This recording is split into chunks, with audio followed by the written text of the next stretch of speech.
बूथवर काम करणाऱ्या पवार गटाच्या कार्यकर्त्यांना दत्ता भरणेंकडून शिवीगाळ करण्यात आली। सुप्रिया सुळे आणि रोहित पवार यांनी हा आरोप केला आहे। तर शरद पवार गटाचे आरोप दत्ता भरणे यांनी फेटाळले। बारामती अॅग्रोचा कर्मचारी पैसे वाटप करत होता असा आरोप भरणेंनी केलाय। दरम्यान सुप्रिया सुळेंनी भरणेंच्या गावात जाऊन कार्यकर्त्यांची भेट घेतली। घडलेला प्रकार सांगताना कार्यकर्त्याला अश्रू अनावर झाले। नाना कवळी असं सुप्रिया सुळेंच्या या कार्यकर्त्याचं नाव आहे। सांगतो तर ते तू नीट जागा बसलंय जास्त करू नको, मस्का माही करू नको। सापडला तुला काय केलंय मी तुला सांगतोय, तू नीट सांगतोय काय म्हणलं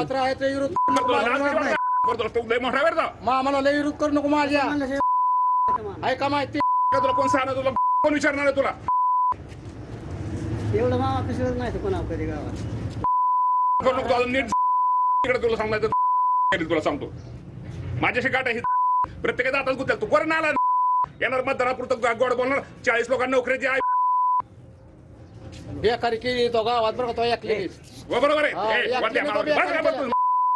बोलू त्याला बोलावं लागेल तो गाव कार्यकर्त्यांची अस्वस्थता तुम्ही बघताय। कार्यकर्ते एवढे चिडलेले आहेत, दमदाट आहेत, खूप वेदना देणारी गोष्ट आहे। बिचारे आपले गरीब कार्यकर्ते आहेत, कष्ट करणारे कार्यकर्ते आहेत, बूथवर बसतायत आणि यांनी तर रेड हँडेडच पकडले ना पैसे देताना, म्हणजे व्हिडिओच्या पैशाचा व्यवहार होताना गैरवापर केला जातोय सत्ता हातात असल्यामुळे। पोलीस काहीच करत नाहीत, दखल घेत नाहीत। 5 पर्यंत आम्ही पोलिसांना बघा असा पहाटे 5 पर्यंत पोलीस स्टेशनला होते, पोलीस स्टेशननी केसच नाही। आता मी स्वतः लक्ष घालते त्याच्यात। त्याकरता त्यांनी तिथं तो हस्तक्षेप करण्याचा प्रयत्न केलेला आहे आणि त्याचं म्हणणं की बाबा मी काही ह्याच्याबद्दल कंप्लेंट देणार नाही।